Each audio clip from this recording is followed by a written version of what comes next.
अस्सलाम वालेकुम, मेरा नाम अरसलान खान है। आज हमने बात करनी है अकेलेपन के ऊपर। और अक्सर बात करता हूँ साइलेंस हमारे लिए ज़रूरी क्यों है, इसी तरह हमारे लिए अकेलापन जो है वो ज़रूरी क्यों है। बड़ी दफ़ा मैंने एक चीज़ बोली है कि जो इस एग्जिस्टेंस की एक जो सबसे बड़ी हकीकत है वो यही है कि हम यहाँ पर आए भी अकेले थे और जाना भी यहाँ पे हम अकेले ही है। ठीक है, इस बॉडी के अंदर भी अकेले ही हुआ और हमारी पूरी लाइफ हम अकेले ही गुजारते हैं। और बाकी इस एग्जिस्टेंस के बारे में क्या सच है क्या झूठ है, वी नेवर नो। मैं सामने इस कैमरे को या मोबाइल को देख रहा हूँ या इर्द गिर्द की चीज़ों को देख रहा हूँ, मेरे वो सेंसेस जो हैं मैं उसकी उसकी बिना पर एक पर्सपेक्टिव बना रहा हूँ। मुझे इन चीज़ों की हकीकत का नहीं पता। हो सकता है इनके कलर डिफरेंट हो सकता है ये बिल्कुल इंटायरली क्वांटम लेवल पे वैसे ही बड़ी अजीबोगरीब सी चीज़ें। तो वी नेवर नो क्या कहते हैं, फैक्ट क्या है, ट्रुथ क्या है। बट एक चीज़ जो ब्लंटली बोल सकता हूँ वो ये है कि हम अकेले हैं और अकेले ही यहाँ पे रहते हैं। और इस चीज़ से हम जितना भागते रहेंगे उतना ही हम कंडीशनड होते जाते हैं। और जो भी इंसान अपनी मिजरी से निकलना चाहता है या स्पिरिचुअल ग्रोथ की तरफ जाना चाहता है उसके लिए सबसे पहला स्टेप हमेशा मैं बोलता हूँ वो है कि कहते हैं जो कंडीशनिंग हमारी हुई है उससे हमें आज़ाद होना। और उससे आज़ाद होने के लिए आपका अकेलापन को जो है ना उसको एक्सेप्ट करना, उसको जीना, उसको एंजॉय करना बड़ा ज़रूरी है। और ये होता कैसे है, सबसे पहले तो मैं आपको ये बताऊं कि इसके लिए सबसे ज़रूरी आपके लिए ये क्यों है और ये आपकी कंडीशनिंग को ख़त्म किस तरह करता है ना। मेरा ख्याल है कि हर इंसान बाय बोर्न इंटेलिजेंट होता है और जब हम मेडिटेट करते हैं हमें इस चीज़ का एक आइडिया भी होता है कि हम जब किसी भी थॉट के साथ किसी भी चीज़ के साथ अपने आप को आइडेंटिफाई नहीं कर रहे होते, जोड़ नहीं रहे होते, तो चीज़ें जो हैं वो सिर्फ देखने से ही सॉर्ट आउट हो जाती है। मैं अक्सर लोगों को कहता हूँ जो बड़े गिल्ट का शिकार होते हैं तो मैं कहता हूँ जिस टाइम आपने देख लिया उस चीज़ को कि I done something wrong, that's it, उसके बाद उसका मातम करते रहो बैठ के, वो आप एक गलती के ऊपर दूसरी गलती कर रहे हो। होश के साथ सिर्फ चीज़ को देख लेना, दैट्स इनफ। जिस तरह मैं अक्सर बोलता हूँ लोगों को कि आप होश में कॉन्शियसली आप गुस्सा तक नहीं कर सकते हो, ठीक है, तो आप ट्राई करके कभी देख लेना। तो इसी तरह आपका जो है सिर्फ होश के साथ चीज़ को देख लेना, दिस इज़ इनफ। अब हम इससे अगले स्टेप पे आते हैं। ये कहते हैं अकेलापन हमें इंटेलिजेंट किस तरह बना देता है। मैं अकेला बैठा हूँ और अगर मैं अपने थॉट्स को या अपने आप को ऑब्जर्व कर रहा हूँ और दिस मेक्स मी इंटेलिजेंट, और ये मेरी कंडीशनिंग को किस तरह ख़त्म करेगा जो बचपन से होती जा रही बचपन से भी पहले मेरी जीन्स के अंदर जो मेरे बाउजदाद से मेरे अंदर आ गई हैं वो सारी चीज़ें मेरे अंदर ये किस तरह ख़त्म कर, सिर्फ अकेलापन, सॉलिट्यूड, ये इस अजाब से हमें किस तरह निकाल सकती है जो हमारी इतनी शदीद किस्म की कंडीशनिंग हुई है। आप कभी इस चीज़ को स्टडी करिएगा कि मॉब थिंकिंग क्या होती है। जब आप, चले मैं उससे भी आसान लफ्ज़ों में एक चीज़ आपको एक्सप्लेन करने की कोशिश करता हूँ। आप कोई मूवी देख रहे हैं या कोई सॉन्ग सुन रहे हैं, आप उसको अकेले बैठ के सुने, हो सकता है आपका पर्सपेक्टिव, आपका जो पॉइंट ऑफ व्यू उस सॉन्ग से आप डिफरेंटली रिलेट कर सकते होंगे रेदर कि आप 4 बंदों में बैठे हों। समटाइम्स क्या होता है कि आपको अकेले में कुछ गाना खूब पसंद आ जाता है, एग्जाम्पल है छोटी सी, आप उसको बड़ा एंजॉय भी कर रहे होते हैं, आप 4-5 दोस्तों में बैठे हो, आप देखे कहो यार ये देखो जरा ये मेरे गाना बड़ा पसंद है, आप उनको बैठ के सुनाओ, हो सकता है वो बिल्कुल कनेक्ट ना कर सकते हो और ना उनका ओपिनियन, क्योंकि वो इंटरेस्ट नहीं ले रहे, आपको इन्फ्लुएंस कर सकता है। हो सकता है कि आप उसके बाद वो गाना खुद भी ना सुने, ठीक है। इट डजंट मीन कि आपने उनसे कोई, ये चीज़ें अनकॉन्शियसली आपके ऊपर अफेक्ट कर रही होती हैं। एक मैं अभी एक लेक्चर सुन रहा था, उसमें वो कहते हैं कि जिस तरह ये मॉब लिंचिंग होती है, फिर मॉब ये जो फसादात होते हैं जब लोग इकट्ठे हो जाते हैं, जो वो हरकतें लोग तब कर रहे होते हैं, ठीक है, वो अकेले कभी सोच भी नहीं सकते करने के लिए। तो वो उसमें बड़ी फनी चीज़ बताते हैं, कहते हैं आप मानोगे नहीं कि मेरा जो उस्ताद जो PhD था, मैंने उसको उस फसादात के अंदर एक जुत्ती चोरी करते हुए देख लिया। वो कभी इस तरह ना करता, क्योंकि सब लोग कर रहे हैं वेस्ट में हम कहते हैं लोग इतने सिविलाइज्ड हो गए, सब कुछ हो गया, कभी जाके अब देखना कि जब वहाँ पर भी इस तरह की कोई मॉब इकट्ठा होकर इस तरह के फसाद करना शुरू कर देता है, लोग कौन कौन सी उधर चवल नहीं मारते। क्योंकि जब कलेक्टिव थिंकिंग आ जाती है ना, तो जो आपकी इंडिविजुअल थिंकिंग है ना, वो आपको सब कुछ लगता है कि बस ये मेजोरिटी अगर ये सब कुछ कर रही है तो बस ठीक है, यही इस टाइम करना बनता है।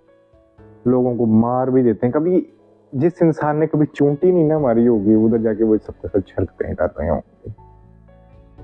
तो जो मॉब थिंकिंग होती है ना, आपको इतना ज़्यादा इन्फ्लुएंस कर देती है, आपके इर्द गिर्द की सराउंडिंग आपको इतना ज़्यादा इन्फ्लुएंस कर देती है, तो आपके अपने ओपिनियंस जो हैं वो हिलना शुरू हो जाते हैं जब आप इर्द गिर्द की वो देखते हो कि सोसाइटी में इस तरह इस तरह इस तरह। आप रैदर अकेले बैठ के जब अपना मुशाहिदा करते हो अपने ओपिनियंस का, आपको तब पता चलता है कि आपको एक्चुअली में क्या चीज़ जो है वो प्लीज़ कर रही है, ठीक है, और कौन सी आपके ऊपर जो है ना वो कंडीशनिंग हुई हुई है इन सब चीज़ों की। सो उससे निकलने के लिए आपका अकेला रहना बहुत ज़रूरी है, ताकि आप उस कंडीशनिंग से आज़ाद हों। और मैं हमेशा कहता हूँ कि हमारी सब मिजरीज, दुख, डिप्रेशन, ये स्ट्रेसेस जो हैं, उसकी बहुत बड़ी वजह हमारी कंडीशनिंग है। हमारी कंडीशनिंग हुई है हमें कंपटीशन करना है लोगों के साथ। वो मॉनेटरी टर्म्स में हो सकता है, एजुकेशनल टर्म्स में हो सकता है, ठीक है, लुक के टर्म में हो सकता है, किसका मुंह अच्छा है किसका मुंह नहीं अच्छा, ठीक है। तो हम तो इसी तरह की नॉनसेंस और स्टुपिडिटी के अंदर पड़े रहते हैं, और उसके अंदर हमारा कोई कसूर भी नहीं है, क्योंकि हमारी कंडीशनिंग, हमारी ये सोसाइटी का पूरा स्ट्रक्चर ही वो इतना स्टूपिड किस्म का है, और हमें लगता है कि हम इसके अंदर किसी तरह फिट इन होना है और उसमें यही सब कुछ चलता है। हम इस हद तक हो जाते हैं, हम उसी के अंदर अपने प्लेयर्स भी ढूंढना शुरू कर देते हैं। हमें लगता है कि अच्छा फलां बंदे ने फलां चीज़ खाई, फलां म्यूज़िक सुना, उसको बड़ा प्लेयर आया, मैं भी अब यही सब कुछ कर रहा हूँ, मुझे प्लेयर आना शुरू हो जाएगा। ये होता नहीं कि कहते हैं कोई ऐसे इवेंट्स होते हैं, लोग इकट्ठे होते हैं, कुछ शुरलियाँ बज रही हैं, कुछ हो रहा है, तो obviously when I was young मैं भी इसी तरह जाना, और मैं कभी उस सब चीज़ों से कभी कनेक्ट नहीं था हो पाता, बट चूंकि सब दोस्त, उनको लगता था कि यही बड़ा ज़बरदस्त काम है, मैं भी शाउट करना, सारा कुछ करना, ये सब कुछ कर रहा होता। और देन आई रियलाइज कि ये तो बड़ा फजूल था, मैं क्या करूँगी अगर मैंने शुरली चला ली है, जब चीखें मार रहा हूँ, क्या है ये, मतलब मुझे इंटरनली इससे कुछ भी नहीं फील हो रहा, मैं उस चीज़ से कनेक्ट भी नहीं कर पा रहा हूँ। फिर आपको, और जब आप थोड़ा सा और पढ़ना शुरू करते हो, आप थोड़ा सा और मुशाहिदा करते हो अपनी एग्जिस्टेंस का, इर्द गिर्द का, इधर की मिजरीज का। अब जिस तरह हम न्यू ईयर का जो है वो इतना कुछ कर रहे होते हैं, या कोई और इस तरह का कोई इवेंट आता है, इस तरह का कुछ कर रहे होते हैं, इतने पैसे छुर्लियों तमाशों में हम लगा रहे होते हैं, आपके मुल्क के अंदर, आपकी दुनिया के अंदर लाखों लोग भूखे नंगे मर रहे हैं, ठीक है, तो आप कभी भी नहीं सोचोगे कि यार जाके हम उनका ही कुछ भला कर दें। नहीं, ये सब कुछ जो है ना जशन, वो मैं को बहुत बड़ा फैन तो नहीं है बड़ा उनका, हसन निसार साहब का, बट वो एक बात बड़ी अच्छी बोलते थे कि घर में फाके चल रहे हो ना तो लिपस्टिक पाउडर नहीं लगाना चाहिए, तो हम भी इसी तरह ही करते हैं। घर में लाश पड़ी है, आप नाच गाना तो नहीं करोगे। इसी तरह आपके मुल्क में, आपकी दुनिया में, आपकी सोसाइटी में इतना दुख, इतनी मिजरी है, लोग भूखे प्यासे पता नहीं क्या कुछ सह रहे हो, और आप बैठ के जो है ना वो आप नाच रहे हो, इट डजंट मेक सेंस। तो जैसे जैसे आपको हल्का सा शऊर आता है, आप कोशिश करते हो कि आप वाकई आपको कुछ चीज़ चेंज करनी है, आपको सोसाइटी के अंदर कुछ चेंज लेके आना है। तो आप कोई, जिस तरह मैं अक्सर पहले हमें लगता था कि मैंने अगर कोई अर्न किया ना, तो मुझे होता था कि मैंने इतना % जो है ना बस गरीबों में देना है, आई फील फुलफिल्ड। तो देन आई रियलाइज कि कहते हैं जो चैरिटी है, ये तो मैं एक ईवल को प्रमोट करता हूँ। चैरिटी की जगह सॉलिडेरिटी करनी चाहिए, जो मजलूम है उनके साथ खड़ा होना है, ना कि उनको भीख देनी है मैंने जाके, ठीक है। तो ये छोटी छोटी सी चीज़ें हैं और ये सब कुछ आप जब चीज़ों का मुशाहिदा करना शुरू करते हो खुद से ऑब्जर्व करना शुरू करते हो, ना क्या कहते हैं आप इर्द गिर्द की सोसाइटी से, क्योंकि वो इर्द गिर्द की सोसाइटी तो आपको उसी तरह इन्फ्लुएंस करती जाएगी। मेरे बहुत से मेजोरिटी दोस्त ऐसे हैं जो शायद कहते हैं मेरी गुफ्तगू ज़्यादा देर तक सुन भी नहीं सकते, और दे जस्ट मीन बिजनेस, हो कहेंगे हाँ भाई पैसे पानी की बात करो, किधर पैसा इन्वेस्ट करना है, किधर पैसे आएंगे तो आए।